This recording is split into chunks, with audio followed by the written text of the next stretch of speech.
if we can announce the previous winners. We had 36 entries, which is odds are pretty good for. Oh, hey, I know both of these entrants. The two winners are 8 Hour Troops and Sadiq, both Zen Academy members, and we will be sending them. I think each of us will send them a Tezos NFT. Yes, that is the thing that we have decided upon. Congratulations to them. Speaking of which, actually, slight sidetrack. Somebody mentioned the Two Bored Apes channel in the Zen Academy Discord the other day that I had, when we were judging our year-long predictions last episode, I had got very correct on one that we sort of thought was not so correct, apparently. Maybe it was Manchester United or something, some like big football club basically released an official fan NFT project, which was sort of exactly what I had said about, fandom being expressed through NFTs. But it's interesting because I had heard of it, and I think you might have too, in a small way, just because there was a lot of claims from people that the style of the art was basically stolen from a very prominent Tez artist, but it was done by somebody else, and they didn't credit him or whatever. So I had basically just seen a little bit of this controversy about some people stealing some art, not realizing that it was a specific thing that related to the predictions. Two Bored Apes talking NFTs, DeFi, and some random stuff. Two Bored Apes talking NFTs, DeFi, and some random stuff. Welcome to episode 67 of Two Bored Apes. I'm your host, Jamie. I'm here with my friend and co-host, and I have nothing else to say about him, Roy. Roy, how are you? I'm just a friend. And I didn't actually come up with one this week, but I did think about doing it. I'm doing well. How are you doing, Jamie? I have been sick for like 2.5 weeks in a row, which never happens to me. And it's not COVID. You've tested multiple times. I've tested multiple times negative. It feels like I got sick with like a regular cold or the flu, and like the second I got over it, I got the other one or something, because there was like a half of a day where I was like, "Oh, I'm done," and then it came back. Pretty annoying, but other than that, I'm good. Good. Yeah, I got a stuffy nose. Big whoop. It's a new year. Happy New Year. Happy New Year. I do have resolutions. You know that we've talked about this because we're friends in real life, right? Yeah, but we're doing the whole podcast thing where I re-ask things that I already know. Oh, okay. Well, yes, I do. For the listeners, now they know that also that I have just the whole fourth wall has come crashing down. You know what? My resolutions for the last 15 years or something like that, it's basically always the same, right? It's like I want to do more reading and I want to get in better shape. I'm perpetually trying to do those, and then some sprinkling in of sort of like hobbies and work stuff. But the consistent ones are reading and fitness related. If you look at how much you read like 7-8 years ago and how much time you spent on like working out and your fitness compared to now, is it significantly better? I think I had a big jump in my reading from there was practically nothing happening, right? In like 2007 or something, and I've had a pretty consistent level since then. But I definitely think I've done better with the exercising thing for the last like year and a half, where I had a consistent medium level going on for years, but I've sort of been able to do a little bit more in the last year and a half or so. Yeah, you got like a fully decked out gym in your basement. I do, yeah. That helped when I moved here. I got that started, but I for a while it was just like, I do a set of bench press and then play a game of chess on my phone, and just a lot of hanging out down there when I was. It would take you an hour and a half to do. Yeah, it was taking too long, and the intensity of the workout was still not very much. So I've kind of cleaned all that up a little bit. Nice. My resolutions. What's that? I was going to reciprocate and ask you, but you're just going right into it. I'll go right into it. Mine are, I've got reading in there. I want to read more. I think I once had my resolution to read, I think it was 100 books in a year or 52 books. And I got, 52 is sort of a common one, even though yeah, that's difficult. I mean, what were you going for, 100 or 104? That's crazy. yeah, I got reasonably close at, like, I think I was on par for like the first 4 months. I read like 40 books in a very short amount of time, but then it just fell off. It was the year I read Now, Atomic Infinite Habits. Jest, have you read that one yet? Before I die, I will, unless I get hit by I a don't. bus. I no And longer can believe you about this book. This is The Boy Who Cried Wolf. you've Roy never has been believed telling me me he's that I going was to gonna. read this You've book literally for never believed me that I would read it. as that's true, but now I have a lot of evidence to back up my lack of belief. That's fair. That's fair. One day when I retire. I mean, maybe. I'm also not going to read Moby Dick, right? But I've given it a real try a couple times, whereas I don't Yeah, think you've I even gave Moby picked up Dick Infinite Jest. one attempt, and then it was like, I think the first page is like a sentence that goes 3 pages long or something like that, and then it's massive. It's yeah, and then it was just, yeah, I couldn't do Moby Dick. But anyway, read 12 books. That's like, because as That's soon as I got doable. into NFTs, my reading just went way down, like non-existent for like 12 Yeah, you months. used to not do anything, and now you do tons of stuff all the time. I used to be, I did literally like nothing. Like I was Yeah, I barely know. even a poker player. Yeah, no, when I was saying how crazy of a goal 100 books is, I was saying, but like, if anybody had the schedules Right. to be able to do it, it would have been one of us. Yeah. It was just like, I mean, yeah, it's crazy thinking of what my life was like 3 years ago, 2 years ago even, compared to now. It was like 8 hours of Civ 6, 10 games of Dota a day.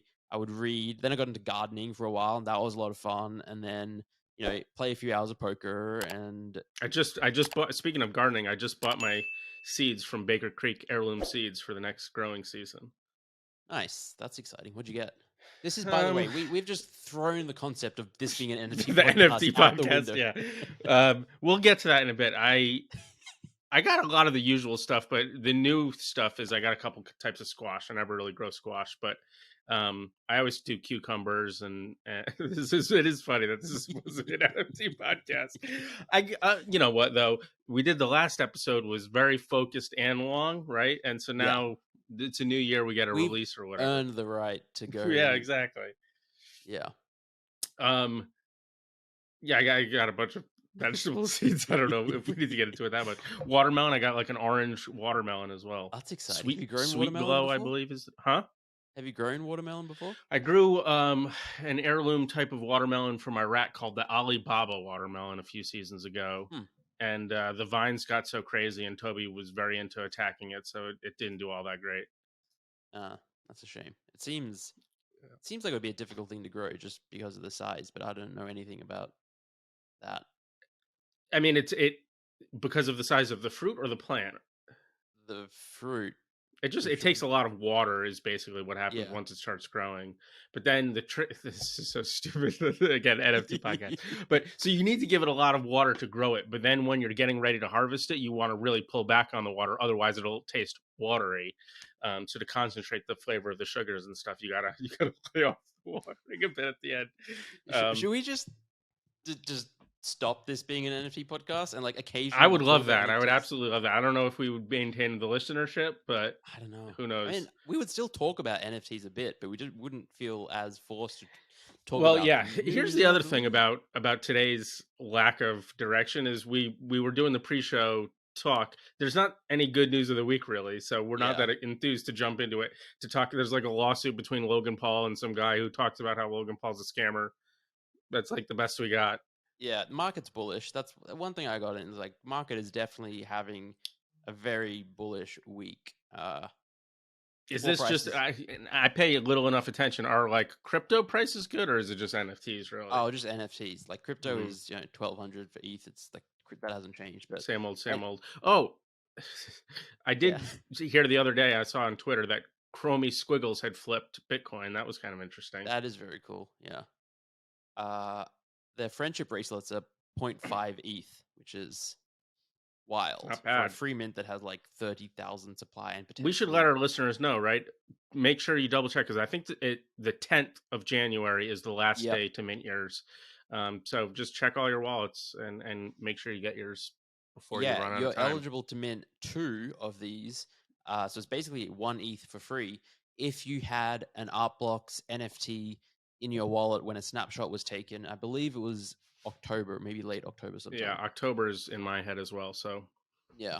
if you think you might have had an Artblocks NFT in a wallet in October, you should go to artblocks.io and check. Yeah. And like the floor is 0.5, but like some of the rarer palettes are selling for like several ETH. Quite a lot. Yeah, Marfa Sunset is a very expensive palette, for instance. So if you manage to get one of those, that's worth a lot more. Look at that. We're talking about NFTs again. That's true.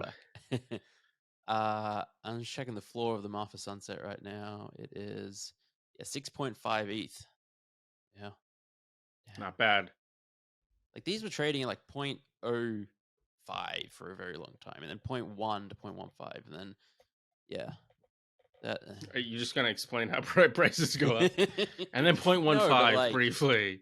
Yeah, it's not like they minted they're out like and 0.18. instantly shot up to like a high floor. It's like these sat at a lowish floor for a long time, and I think a lot of people Don't say a long time. The project has only been out for a few weeks. Yeah, no, I mean certainly we've seen prices shoot up instantly or much quicker than this. Yes, Yeah, I'm being a little pedantic, but it's not exactly a long existing project yet. Yeah. Yeah, Memeland minted out yesterday. That was kind of a big thing. I did not follow it that closely because wasn't on. I don't even know what Memeland is. You just said Memeland. I don't know what you're talking about. You are living under a NFT rock. It is probably like the most hyped project of the last. If I was living months. under an NFT rock, wouldn't the rock would have to be like almost anything but NFTs? You are living under a rock. Speaking of NFT rocks, how are those Ether rocks doing? Those are very expensive. Speaking of rocks. No, but those are a very expensive NFT, right? Are. Remember those rocks? 100 ETH. So stupid. Ether rocks. Yeah. Wrapped Ether rocks. 333 ETH is the floor. I think that's the wrong collection. No, it's verified. All right. Should we talk about Logan Paul and Coffeezilla's thing or no? We can chat about it. Basically, Logan Paul released a project called Crypto Zoo. I can't remember. I don't know. It was like late, sometime in 2021, probably when the crazy bull market. When all the influencers from other yeah. spheres were getting into it, right? And he made all sorts of crazy promises and was hyping it up on like his podcasts and other places, saying how he's pumping a lot of money into it, going to make this excellent game, and basically delivered on none of them. Like, didn't even create a game or like anything even remotely resembling what they were promising. And a bunch of people like lost $20,000, $50,000, $250,000, $10,000, like a bunch of significant sums of money. And Coffeezilla, who is a investigative YouTube journalist, I think would be the best way to describe him. Who sort of a Zach XBT type? Yeah, except Zach XBT is obviously fully anonymous and does probably maybe a little more on-chain sleuthing, whereas Coffeezilla is very public. His face is on YouTube, and he's going out there doing maybe more of the social stuff. He's going and talking to people that have lost a bunch of money and going back and looking at the promises that the team has made. And not that Zach doesn't do that, but very similar. He basically did I think it was a multi-episode series on Logan Paul and Crypto Zoo, exposing, the promises and the lies and the lack of follow through. And it really blew up. I mean, he has 2 million subscribers, this Coffeezilla, so that's a lot of people on YouTube. And then Logan Paul replied, and they've been getting into it on Twitter and in other places. And Logan Paul was going to do his own independent investigation of the claims. He said basically. Apparently, he also we have a lot of police departments in the United States that get accused of misdoings, and they're like, "We'll look into it," and they always find that it was fine. Yeah. And Logan Paul did the same thing. He was like, "Oh, it was some other people that I got involved with. It was them. Damn, they got us." I think he's trying to sue Coffeezilla, but at the same time, he's also asking Coffeezilla to come on his podcast, which is a bit right. I'm going to sue you, but come on my podcast. Yeah. And then if they had good lawyers, both of them, they wouldn't be able to say anything to each other on the podcast. It would be worse than this podcast. They'd be talking about gardening. Yeah. Right, right. And who wants to hear that in a podcast where you're trying to learn about NFT stuff? Are people still listening to this to learn about NFTs? Maybe a little I bit. don't know. But if they are, they're going to be sorely disappointed by all the talk about what seeds I bought for my vegetable garden next year. Yeah. Well, we totally skipped over the food talk this week. We were Well, talking. but vegetables are a type of food if you This think is about true. it. This is Speaking of food, though, you did say that you mistimed your meal. You had a giant meal, but I had a enough earlier today that it wasn't. Yeah. What did you have? I didn't I actually had find at out yet. like 7 p.m. I had some.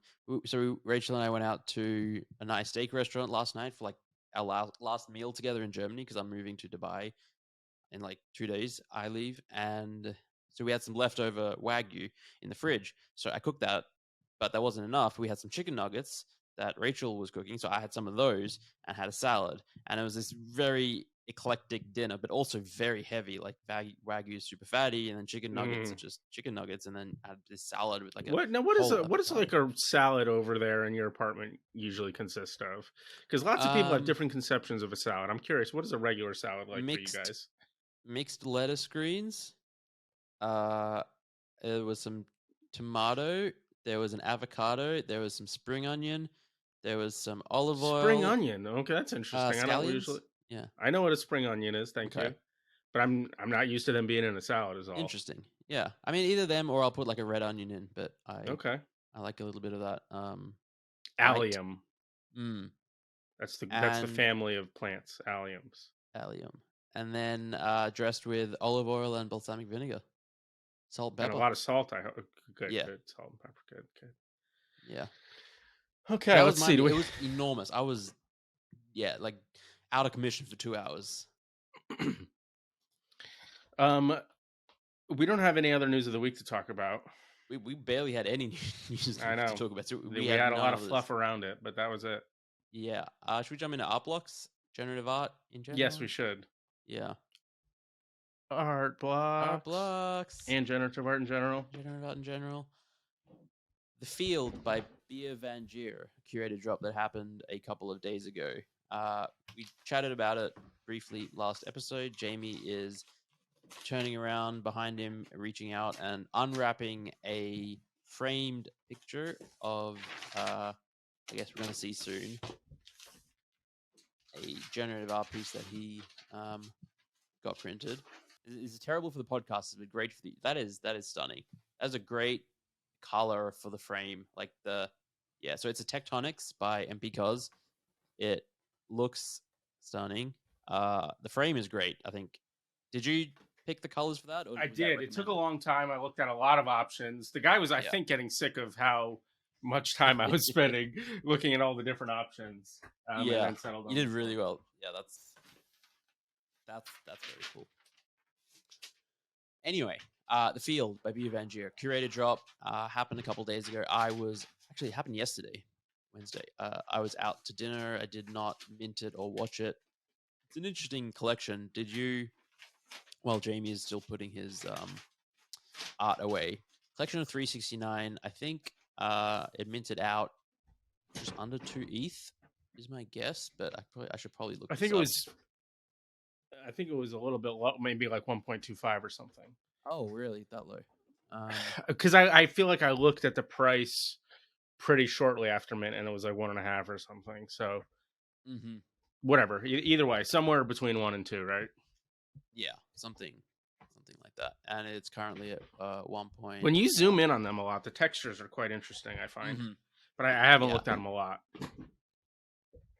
I also haven't looked at them a lot. I looked at them a good amount after our recording last week, but not like a lot. And yeah. I'm currently in a position where I think I might have to just like sell all of my ETH or almost all of my ETH to pay for my 2022 taxes. So I can't be buying anything until I get the official number from my accountant and get that squared away.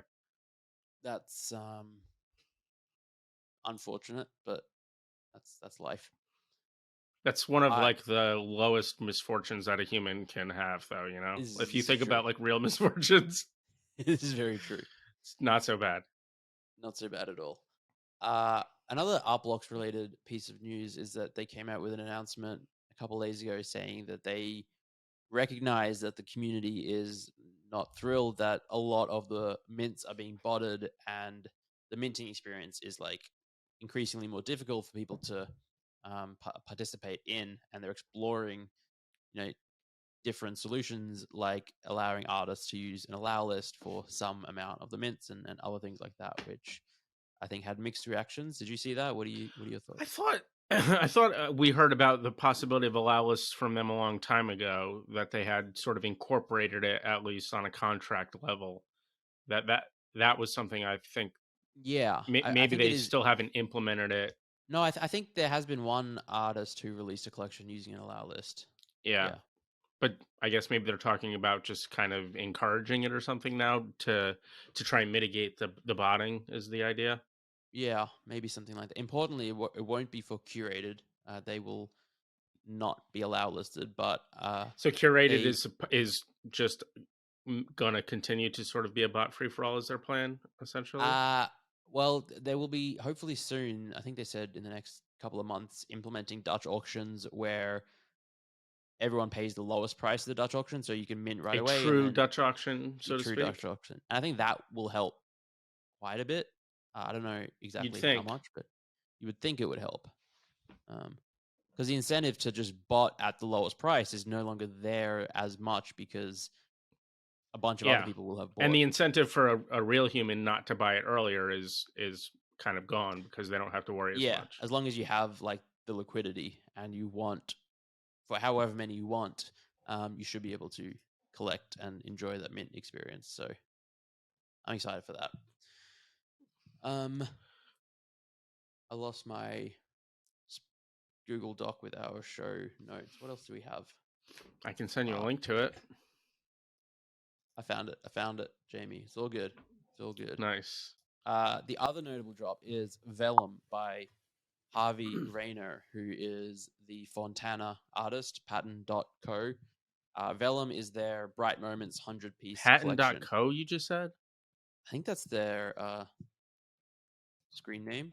Oh, I did not know that. I'm sorry. Yep. Fontana by Harvey Rayner / Pattern.co. Also of Photon's Dream fame. And yet now Vellum. It hasn't minted yet. The mint will be on the 26th of January, but the mint passes sold out at Dutch auction today, I believe. I don't know exactly what price they went at. I think maybe like 7 or 8 ETH. They're sitting at 10 ETH right now. 10.25. 10.25. Yeah, it looks like all the sales were between 8.8 and 9.8. So you presume it sold out somewhere around that 8 to 9 mark. I think they're beautiful. I like them more than Fontana. I didn't love Fontana when I first saw it, but it's definitely grown on me over time. But these ones I really like. Do you have a mint pass? I do not have a mint pass. It does seem kind of interesting that I think the Fontana floor is quite similar and the supply is much larger. So ostensibly these should, be worth a little more because of the scarcity, but then Art Blocks has a premium and maybe people like the other more, but yada, yada, yada. Another sort of interesting comparison would be this to a QQL mint pass, right? That is correct. They went. Oh no, they didn't go back up. They did a bit. So QQL, the actual minted pieces, have a floor of 13. Mint passes are 9.6 ETH. They dropped to like 7 at one point, I think. 6 to 7. So they've come up a little bit, but yeah, you can basically either choose a QQL, one of 10,000. Is it? No, one of 1,000 rather, or a Vellum, one of 100. Do you have a Fontana or Photon's Dream? I had a Fontana and sold it for 7 or something. Not bad. Actually, no, that's not right. I think I sold it for like 5.5, and then it continued to rock, and I was like, fuck, I kind of screwed that up. And I just actually today got a Photon's Dream from NFTFi, where I had not that nice because it was, I don't know, like, I guess at some point during the Fontana run, Photon's Dreams kind of went crazy just for a second and went to like 3 almost or something. Yeah. So I lent 1.3 F on them for, I think it was like a month long. The floor is like 1, so it's not like I took a huge loss or anything, but No. January. You're participating in that, the generative art 1 a day thing? yes. So I think I've done 3 of the 5 days so far. And we'll continue to do some of them, but not all of them. Definitely more than half. But it's also just got me back into Visual Studio Code and looking at my code for the other stuff. Mm. It's interesting because I'm so rusty, which was a little annoying, especially when I was trying to do really new stuff. But then when I opened up the project that I've spent the most time on, um, it was nice to just have all this code already written for me by myself. um, and written in a way that's really um, nice to be able to work off of and iterate with.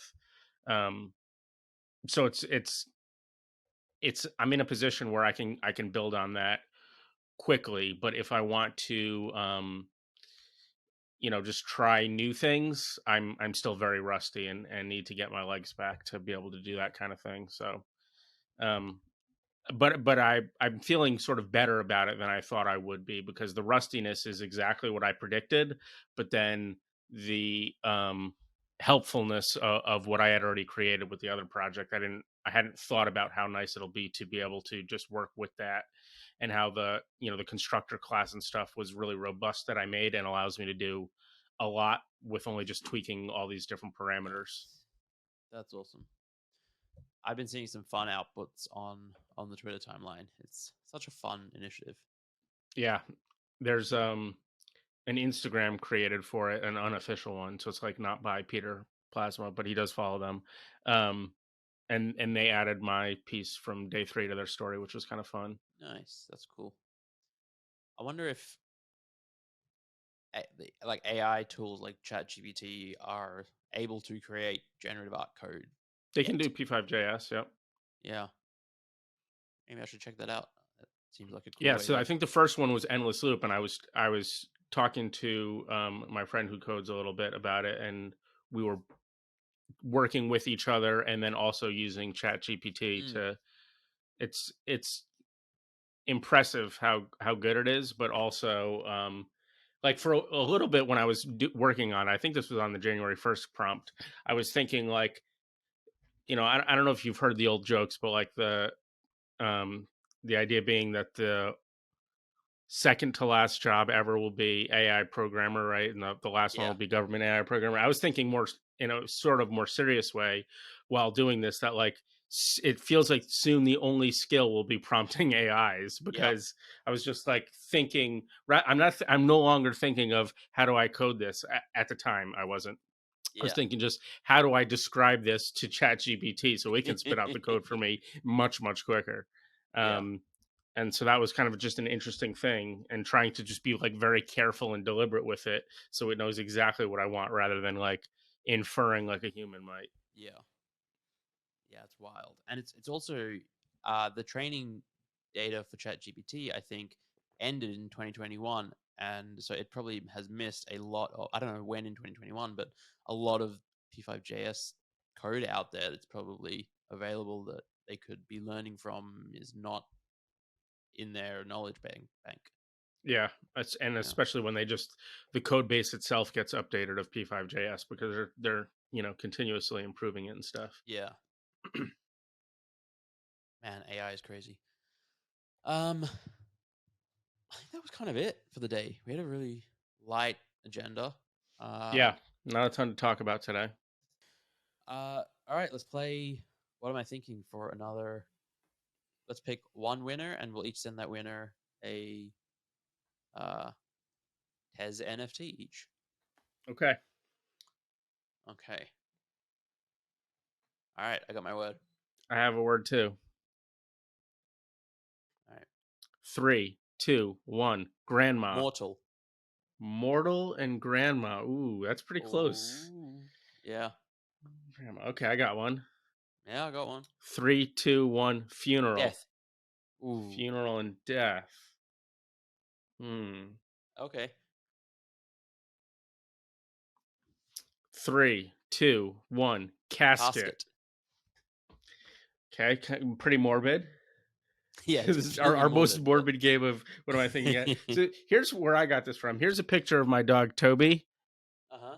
And my wife Kayla says he looks like a Jewish grandma in this picture. I don't really know where she sees that, but I think it's funny. And so I looked at the picture and thought grandma. I got I got this book on my desk, 4,000 weeks time management for mortals, and yeah. Okay, and so we did have somebody in the channel again in the Zen Academy Discord that was complaining that they couldn't get it to work. We're always going to have the first letter capitalized on these, right? So in this Apparently. case, yeah, apparently. This one, the password will be casket with a capital C. CASKET, I believe. That's how you spell it.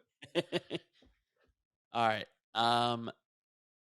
Yeah, short and sweet. This has been, what episode was this? 67. 68, 67. We got a funny 67. episode coming out in 2 episodes, guys. Stay tuned for that one. That's going to be a good one. It's going to be a hoot and a half. All right. Thanks for listening. Thanks, everyone. Bye.